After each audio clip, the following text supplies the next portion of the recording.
Grasping the slingshot in their hands, Sri Guru Gobind Das was able to shoot far away targets.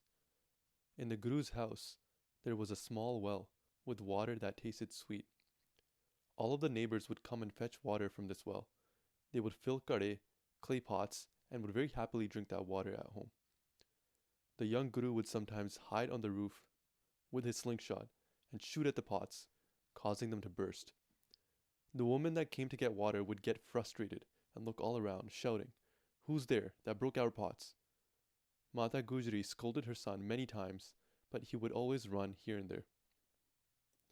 One day, a Torkani, a Muslim woman, came in a hurry to fetch water. When she placed the pot on her head and began to walk home, the Guru fired a shot. It struck her right in the forehead and she let out a scream. Blood streamed down her face. She walked straight into the place where Mata Gujri and Mata Nankiji were seated. "Your son shot at me from the roof and the pellet hit me right in the forehead.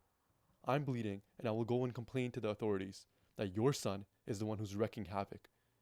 People come here to fetch water and forgive you because you are our neighbors. But for how long can we put up with this? Oh Mataji, don't you scold him at all? The policemen of the Turks will come here and speak with you harshly." Listening to this, Mataji became enraged. She took a stick in her hand and shouted for her son. Sri Govindas ran to the roof and understood. Mother's really mad today. He ran inside the Atari, the room on the upper floor, carefully locked the door shut, and then sat down calmly. Mata Gujri saw the door closed and tried to push through it, but to no avail. Then standing at the door, she shouted sternly, "I see you and your new problems that you create every day. In the rule of the Turks, you are causing all this mischief." Shooting her in the forehead, she was bleeding and screaming that she is going to the police. What are we supposed to do? It's the rule of the Turks, and we live in fear under them. Guruji spoke from inside the room. "I didn't hit her in the forehead on purpose. I was aiming somewhere else, but she's the one that walked forward. How is it my fault? And are we that afraid of the Turks? Is this the point at which we have fallen?" Mata Gujriji responded, "I know that for sure you will not let us live here in peace. You can't sit still for even one moment. You gather the kids of the rich families, always up to no good. I never scolded you once." Saying this, she went downstairs in anger and shouted, "O Sri Guru Nanak, the form of Parmeshwar, may the water of this well become salty so that none can come here again to fill from it." Then she went to the Torkani and spoke kind words to her. She gave her 5 gold coins and clothes made of silk and said, "The Sahibjada is still a child. He was aiming at something else, but you came in the way and got struck by mistake. Please forgive us. Come inside and eat some khand and kyo. We will keep checking on you until your wound heals." Enticed by the offer, the Turkani silently went home. From then on, the water of the well became saline. The entire city of Patna knows this. The ocean of peace, Guru Gobind Das sat in silence for an hour and a half, and then finally exited the room.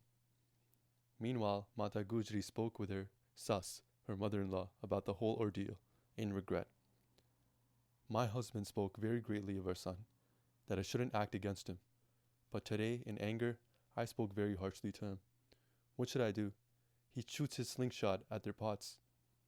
Listening, Mata Nankiji instructed Gujri, "In the teenage years of his youth, he will be a great warrior. Don't speak ill of him now. Children are often restless. I'll call him to me and console him with kind words." Saying this, the elderly grandmother stood up and climbed the stairs of the house. Seeing her grandson, she felt warm with love. She grabbed him by the arm and made him sit in her lap. Caressing her hand on his face, she said, "Come downstairs." She couldn't pick him up as he was getting heavy and she was also getting old. Finally, after speaking to him softly, she took his arm and made him to stand up and come down. Then, Mata Gujri spoke in a softer tone. "Why don't you understand that we live under the rule of the Turks?" By this time, the food was prepared and brought out from the kitchen. Seating her son in her lap, she fed him from a plate. She spoke about Guru Tegh Bahadur. "It has been quite some time since they left from here, and we haven't gotten any news about whether they have reached Anandpur or not, or where they are staying with the Sangat. They must have stayed somewhere out of love for the Sangat. While Mata Gujri was satisfied thinking of this, everyone finished their meal. Then the young Guru spoke. I don't want to stay here. I want to go back to our own country and stay with my father. I want to see Punjab and Anandapur. However, Mata Gujri did not want to leave from here. My son, this country is better. See all the ways we live here in peace. When your father goes back to our city, he'll examine the situation and the people in the area, and then call us when it's safe. He'll write and send us a letter. All the Masands and Sikhs here serve us here out of love for Guru Tegh Bahadur. They send us what we need. We are living here happily and can't leave without the permission of your father. Listening to this, the young Guru said, Yes, that is what our father said when he left. We shall go with his permission. But we will not stay here, that is proper.